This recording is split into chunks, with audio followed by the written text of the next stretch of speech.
So what is a value in the relationship then, do you think? I think for trauma survivors, having a different relationship where you are valued as equal, you learn new things about yourself almost. So are you saying that that's almost that the process of being valued in a relationship, when you say you learn something about yourself, so you're learning possibly for the first time that you are of value, is that what you mean? I think so. Well, that is quite profound, isn't it? Yeah, okay, yeah. That's important then. A lot of people have had other experiences of trying to tell people either in services or out of services their experiences, and they've had a wide variety of reactions to that, some of which might be helpful in healing and some of which actually might contribute to some of the damage caused. Yeah.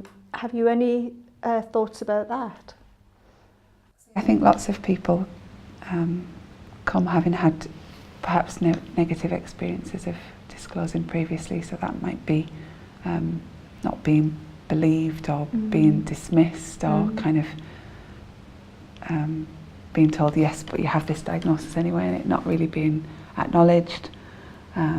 So you mean that it's not seen as relevant for some diagnoses? Yeah. Across that. And I think this is irrespective of diagnosis, trauma. It's across the board. It's across the whole lot now, doesn't it? Yeah, absolutely. We know that now.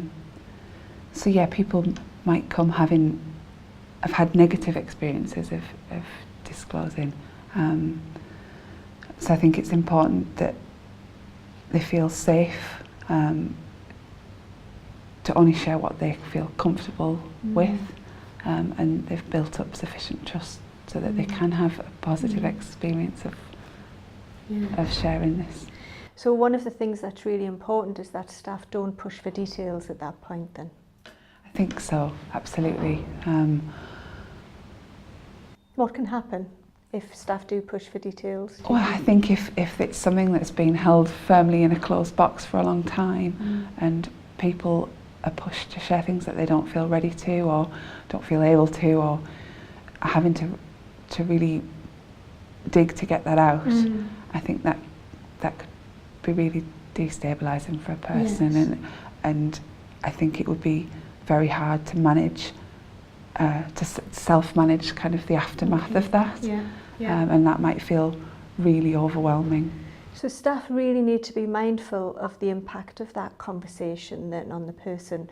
And sometimes that destabilisation, I've noticed, doesn't always happen immediately, does it? It happens after somebody leaves. Absolutely. And that's even harder because then they're on their own with it. So maybe it really needs to be paced then, do you think? Yeah, I would agree. I think from my experience, I know that I would be able to maintain the conversation as normal for the rest of the appointment, and it would be afterwards that it would really hit and become completely overwhelming. And I think therefore, like the therapist is blind to that. So if it's not done steadily over time, then they're not going to know what potential impact. So would it be useful then if early in the conversation when someone starts to disclose, that staff might pause and say, well, is it safe enough to continue with this conversation? What might happen if we talk about this more? Would that be useful actually? Because I think what staff would worry about at that point is that they're not giving somebody space to say what they need to say, and that whole thing about, well, am I invalidating them or somehow cutting them off? But it sounds like that's a real important safety issue here that needs to be considered. Would you? Yeah, it's a tricky balance, isn't it? Because if we're saying it's a really important thing to listen and to make sure that person feels heard, and it may be that they're really going and giving lots of themselves, whereas actually putting in that safety net of, is this okay?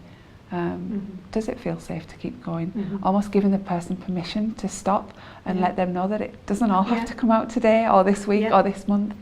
So that might be important in facilitating trust over the long run, then, mightn't it? Yeah. Because then the person knows that you're not just going to let something happen that's going to have consequences afterwards.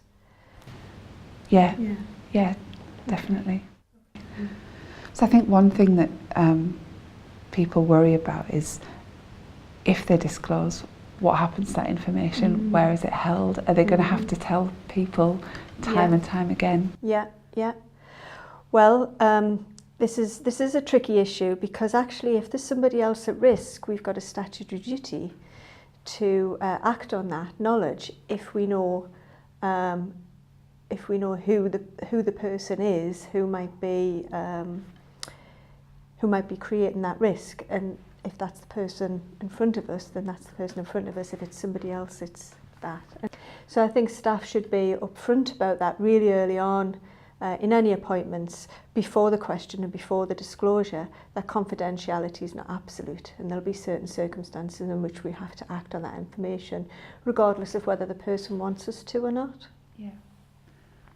I think, though, the other issue that you were talking about is around how we over time kind of hold that information in mind as a service, when you might be seen not just by one person but as a team, by a team. And I think for me it's really important that staff hold in mind that information, even if trauma is not what is being worked on, but that they remember and refer to it and link it in at least with the care plan. That's important. Yeah. And that information is shared, but the detail, that we have the capacity to keep the detail more private if the person wants it to be. I think that's really important, because on an open electronic care record, it's not the kind of thing that people would want exposed. If it's hard to share, then you don't want that necessarily accessed. Yeah. But the service needs to remember it, don't they? The service needs to know, okay, this is an issue for that person. Yeah. I mean, here we try and tie it in with formulation, so that understanding of why somebody is in distress in this particular way, we try and tie it in that way. Do you think that's a good way of doing it, or?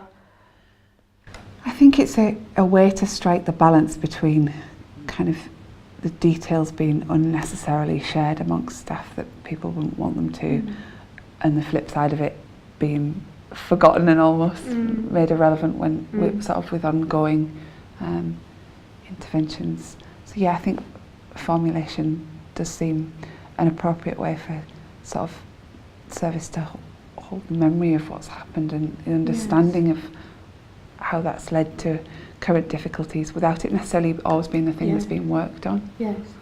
So then that question around abuse needs to be asked somewhere by someone at the right time, but not by everyone every time there's an assessment. Is that what you're saying? Yeah. Okay. In response to the national policy requiring staff to ask routinely about experiences of abuse and assessments, service users would like for the question to be asked as early as possible, to be asked with interest and concern rather than feel like a tick box requirement, to have it mentioned more than once, as people may not feel able to respond at first, for no one to be excluded from being asked, to have their disclosure validated and acknowledged as a brave thing, to have a conversation around safety, not to have details of their experiences discussed in case it is destabilising, to be helped to link their symptoms or their distress to the history where relevant, for details of their disclosure to be recorded securely in their own words in case it is ever required as evidence in court, for it to be followed up with good services that meet their needs.